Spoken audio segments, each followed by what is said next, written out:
I know you guys are always looking for new ways to save money in your frugal homes. Today, I'm going to share a multitude of ways that I save money in my frugal home.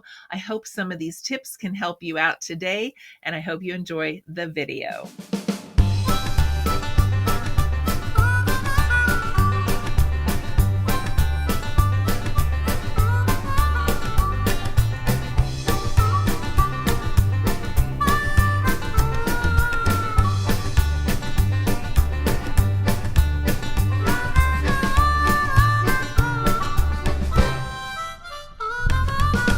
So you want to spend less money in your home and you're looking for new ideas. Sometimes it just takes walking through each room and looking at things with a different lens. Looking at it like, where can I save money in this room? I do that regularly when I'm doing a full audit of my home for electrical usage.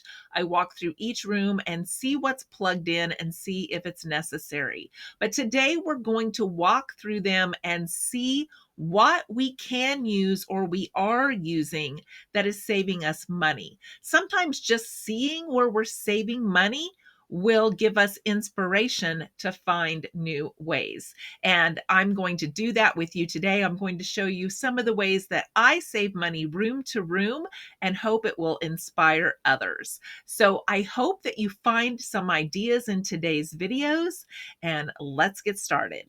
Things you might find in my frugal home look something like this.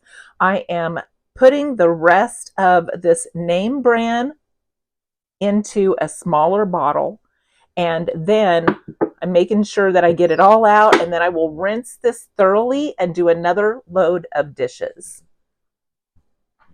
You're also going to find cookie sheets flipped upside down over baked goods rather than tin foil or aluminum foil. Here are some tie backs that I had that went to a different curtain set. But as you know, every day I have my curtains open, I have my windows open, and then I go by later when the sun starts bearing down and I put the curtains closed. And because this is a blackout curtain, I use this tie back from another set of curtains, and I also have a matching one over here, and I use those to tie it back during the day. And because they're from another set of curtains and they match, no one would ever notice that they don't belong here. And then if you look over here, I use old-fashioned things to decorate my home. These aprons were actually from my grandmother, but because the way I displayed them, you would never know that they are thin, that they are super aged. They just look like they belong there. And they're ways that I decorate my home without spending any money. And over here, I have black curtains, and they match on this wall. But if you come over here, I have a different color of curtains on a different wall in this room. Now the ones on one wall match and the ones on the other wall match, but all of our curtains don't have to match, and that's okay. You may have seen this behind me in some of the videos, but this is a pantry stand that I just have a couple of old-fashioned tea towels that I have used thumbtacks to put at the top to cover up my pantry shelves, to make it look old-fashioned, because I love old-fashioned things. And here is more examples of me using things to decorate my home that's old-fashioned rather than buying knickknacks or something to make my home look pretty. I did the same thing here with the stand. I put some curtains at the bottom to make it look old-fashioned and also to cover up everything on those shelves. Reusable shopping bags right by the back door so I can take them out and use them for the next shopping trip.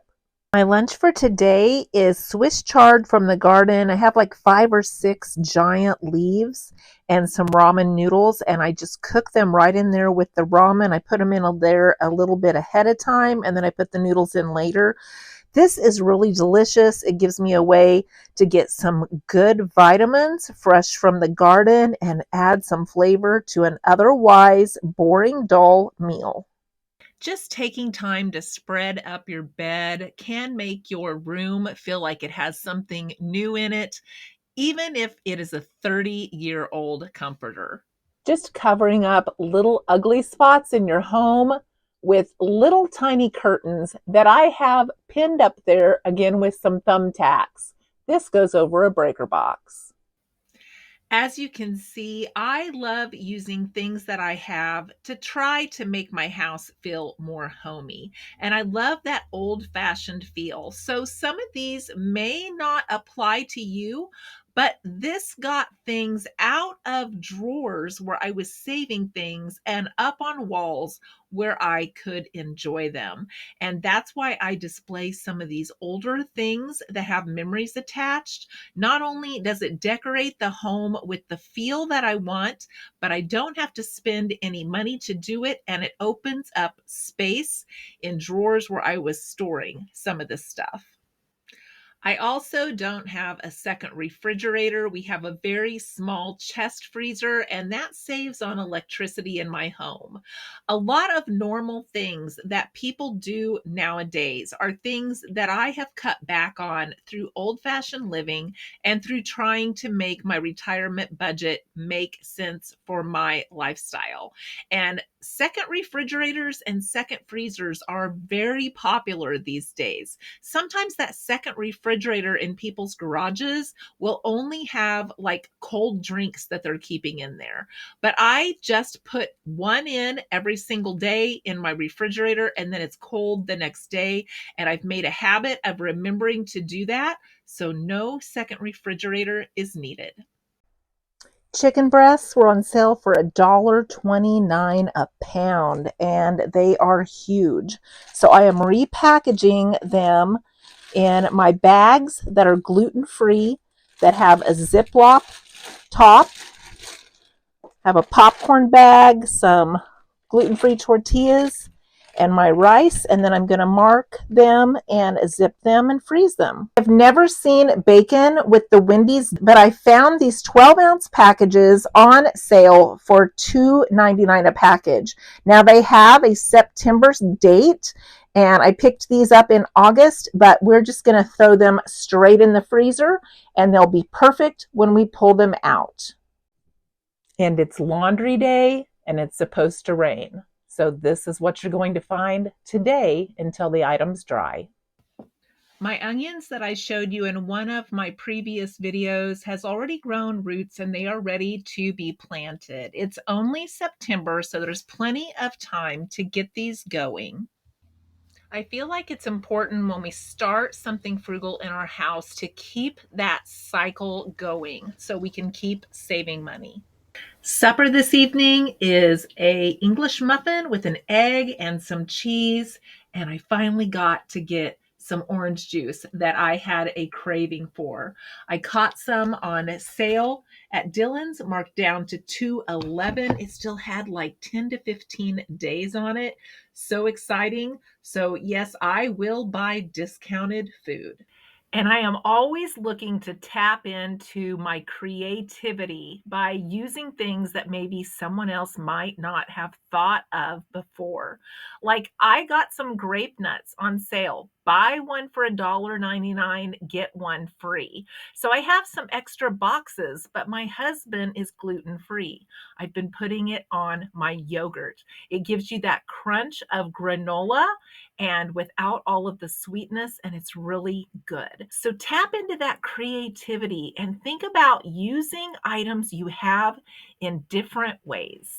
My mom even had a meatloaf recipe where she put in grape nuts. So when you see some of these things on sale, before you just pass them by and say, no, I wouldn't use that. Stop for just a second and see if there is a way that you could use that in the place of something else and save yourself some money. There's a lot of things that are pretty commonplace that I don't pay for. And one of those is I don't pay for extra storage space on my phone. I don't pay for any apps on my phone. If I have games that I play, they're always free. If I have apps that I use, I always use the free version. I use the free version of my Fitness Pal to help track my steps, and I have that linked to the Pacer app which is also free, and it counts my steps. I can log my food, and I don't have to spend any money on an iWatch or a Fitbit or any of those things to help me with those things. So, those are some of the things I do as a normal part of my life. I just avoid anything that is going to add to my monthly budget. Now, I know that may sound a little extreme, but for me, it works. And like I said, once you start doing some of these things, it becomes more normal and commonplace to not pay for this stuff. And then when I see that it is going to charge me, I'm like, I don't do that. I don't pay for that stuff. And it's real easy to say no. So let me know in the comments below, what are some easy things that you do to save money around your house and as part of your daily life? I've shared 20 of mine with you today. I'm always sharing these in all the videos because I have so many different ways that I save money just as part of my everyday life. I love using my free calendar from the bank. I use it as my planner. I just continue to find ways to mark things off my shopping list. That is my goal in retirement. Buy as little as possible, bring as little in as possible so that I can enjoy experiences and have extra money and have less clutter. I hope this video has been inspiring to someone out there today. Give me a thumbs up if you've enjoyed it, and I hope to see you in the next one.